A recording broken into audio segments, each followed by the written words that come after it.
All right, folks, what a night that was at Celtic Park.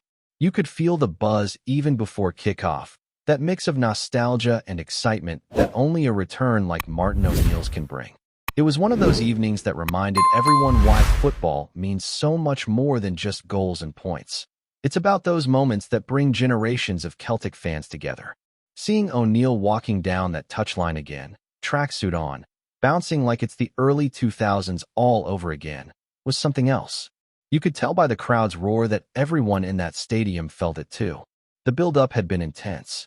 Brendan Rodgers' departure left a cloud hanging over the club, and no one really knew what to expect next.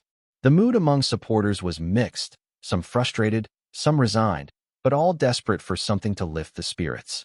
And that's exactly what O'Neill managed to do on his first night back. From the minute he took charge, everything just seemed a bit lighter. There was laughter, a bit of humor in his interviews, and a calm sense of experience that instantly settled things down. It felt like Celtic had found its smile again. Before the match even started, there was a protest outside the ground. Nothing wild or out of control, just fans making their voices heard about the direction of the club. It was peaceful, and even though it didn't last long, it showed unity, a fan base that still cares deeply. And once everyone moved inside the stadium, the mood completely shifted to anticipation. The announcer's voice boomed out, that familiar call of, "Let's make some noise for the boys." And when he followed it up with, "Please welcome Martin O'Neill," that's when it really hit. You could almost see fans blinking twice, not quite believing that the man who brought so many magical European nights was back in that dugout again. O'Neill didn't overcomplicate anything. He's an old-school manager who trusts players to do what they're good at. The message seemed simple: get the ball forward, play with freedom, and enjoy it. And the players responded. You could see it in the body language from the first whistle. Sure, the opening 20 minutes were a bit shaky, a few misplaced passes here and there, but once they settled, it was one-way traffic. Falkirk were opened up time and again, and the energy that had been missing for weeks came flooding back. Marcelo Serra was a revelation. The kid's still raw, still rough around the edges, but what an engine he's got. Up and down that left-hand side, full of intent, full of purpose. It's been a long time since we've seen that kind of drive from a wide player in green and white. You could tell O'Neill was loving it too, applauding from the sidelines every time Serra burst past his marker or whipped another dangerous cross into the box. After being left out in the last couple of league defeats, he came back hungry, and that energy set the tone for everyone else. And what about Johnny Kenny? Talk about seizing an opportunity. O'Neill showed faith in him, kept him through the middle, and he delivered. Two smartly taken goals and constant pressing that never gave Falkirk's defenders a moment to breathe. You could see what it meant to him when that second one hit the net, the grin, the fist pump, the crowd roaring his name. Nights like that can change a player's confidence completely, and under a manager like O'Neill, you just feel he's going to kick on from here. Austin Trusty also deserves a mention. Slotting in for Dane Murray, he looked composed and strong. He didn't have a huge amount to do defensively, but what he did well. His passing was sharp, his movement intelligent, simple things, but they make such a difference. You could sense the team moving the ball quicker, more decisively. There was less hesitation, less of that side-to-side stuff that had been frustrating supporters for months. Instead, Celtic were looking up, playing forward, trying to make something happen every time. Even players who had looked off the pace recently seemed transformed. James Forrest rolled back the years on the wing, constantly hugging the touchline, driving at defenders, and giving the fullback nightmares. You could tell he was enjoying himself again, and that's been rare lately. Tony Ralston too, solid, direct, involved. It felt like every player had been told to just play without fear. And that's probably exactly what O'Neill told them before they went out. You're Celtic players, go and win, go and enjoy it. There was also a noticeable change in the tempo. Celtic had less possession than usual, one of their lowest figures of the season, but ironically, it worked in their favor. They weren't obsessed with keeping the ball just for the sake of it. Instead, every possession meant something. There was intent, penetration, and creativity. And the stats proved it. Highest expected goals of any Scottish Premiership side this season. O'Neill probably doesn't care much about that modern stat stuff, but it shows just how dangerous Celtic were whenever they attacked. It was refreshing to see such a positive mindset. Every time they lost the ball, they pressed immediately, hunting in packs, forcing mistakes. That hunger has been missing for a while, and to see it return so quickly was incredible. The team looked united again, and that comes from leadership. O'Neal might not have had much time on the training ground, but his presence alone seems to have reminded everyone what this club is about. And you know what stood out the most? The joy. Genuine joy on the players' faces, the fans singing long after the fourth goal went in, and even O'Neal cracking jokes afterwards in his interviews. He was asked about Johnny Kenny's performance and laughed, saying he still hadn't forgiven him for the shot he missed. That's vintage Martin O'Neal, witty, sharp, and completely in control of the mood. He's been around long enough to know when to push and when to lighten things up, and that's exactly what Celtic needed right now. For a man who hasn't managed a team for years, he looked right at home. He's been away from the intensity of daily management, doing punditry and enjoying life, but the second he stepped into that dugout, it was like he'd never left. The tracksuit, the touchline leaps, the shouting, he brought back a piece of Celtic soul. And you could see how much it meant to him too. That connection he's always had with the fans hasn't faded one bit. Even the younger generation of supporters who never saw his first spell could feel that aura. Older fans had this look of disbelief mixed with pride, like they were watching a living legend come full circle. For them, O'Neal represents a golden era, titles, European nights, and unforgettable players like Sutton, Larsson, and Hartson. And now, even if just for a short spell, he's back to steady the ship and remind everyone of the standards Celtic should always aim for. Sure, it was Falkirk, and everyone knows tougher tests are coming. Sunday's clash will be a completely different kind of challenge. But as far as first nights go, this couldn't have gone better. A clean sheet, for goals, energy all over the pitch, and that spark that had been missing for so long finally reignited. It was the kind of night that makes fans walk out of the stadium smiling, talking about football again instead of boardroom politics or transfer frustrations. Even after the final whistle, you could feel something different. The team walked off together, the fans stayed behind to clap them off, and O'Neal gave that classic little wave, humble but proud. He knows there's still a long way to go, but what a start. For now, Celtic supporters can breathe a little easier, knowing that their team has rediscovered its heartbeat under a familiar face who knows exactly what it means to represent that badge.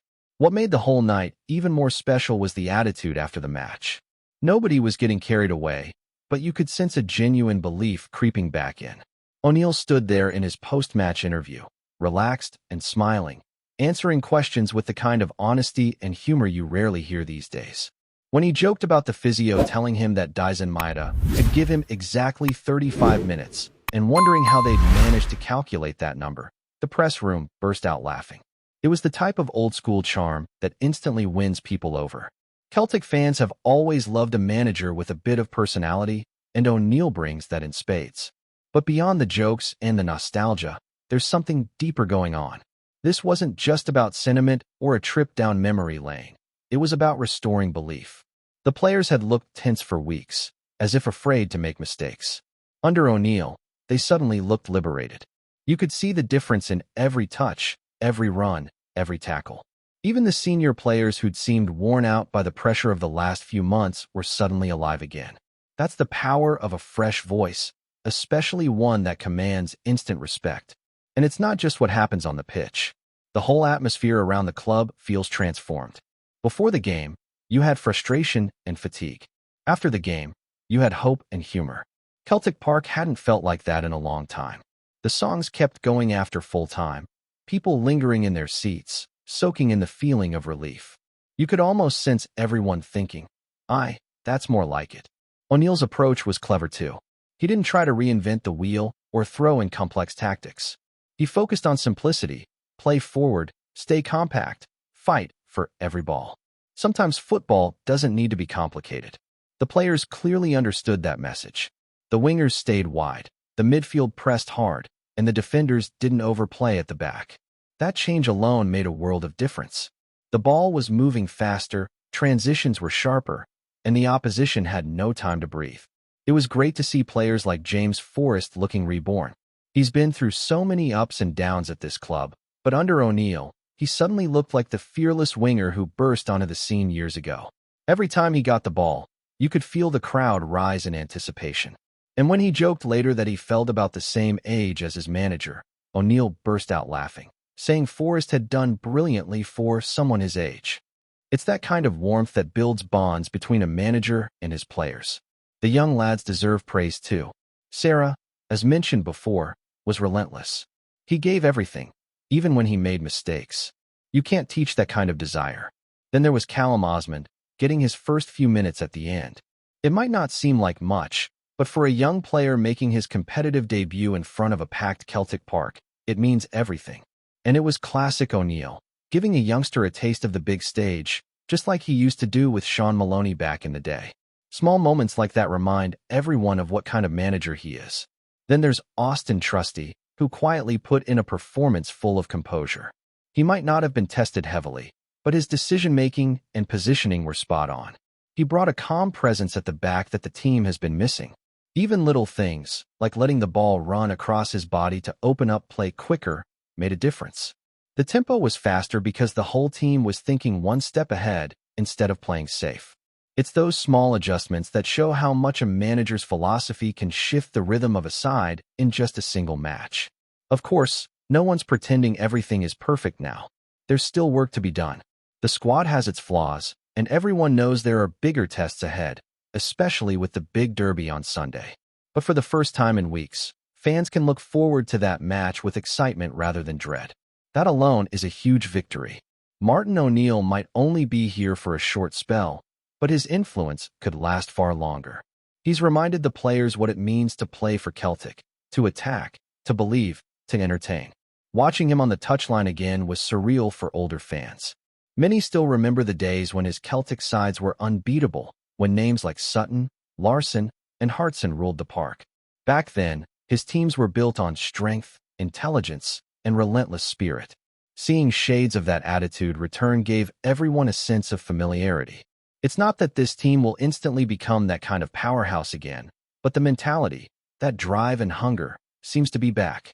And that's what's been missing. For too long, the teams looked flat, disconnected from the fans and from its own identity. O'Neill, even after just one game, has started rebuilding that bridge. You could see it when the players went over to the stands after full time, applauding the supporters.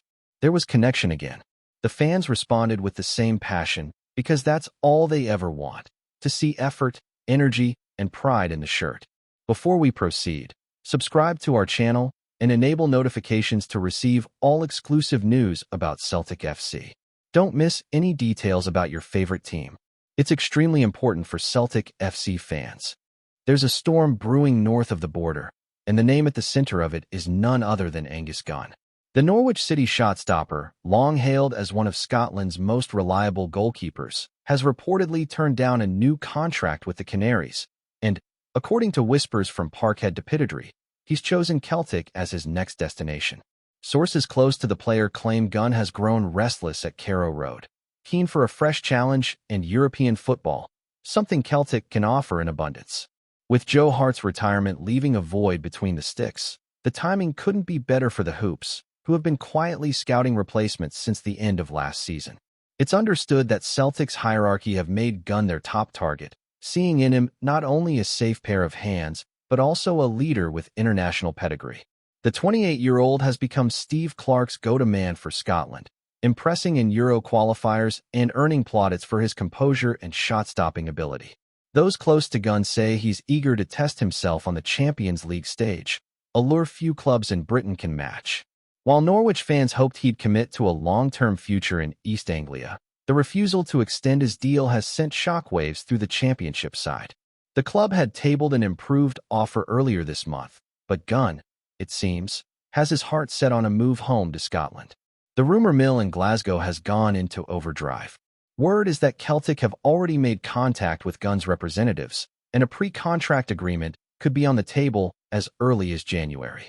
Some insiders even suggest that the player has already visited Celtic Park discreetly, meeting key staff and getting a taste of what could soon be his new home.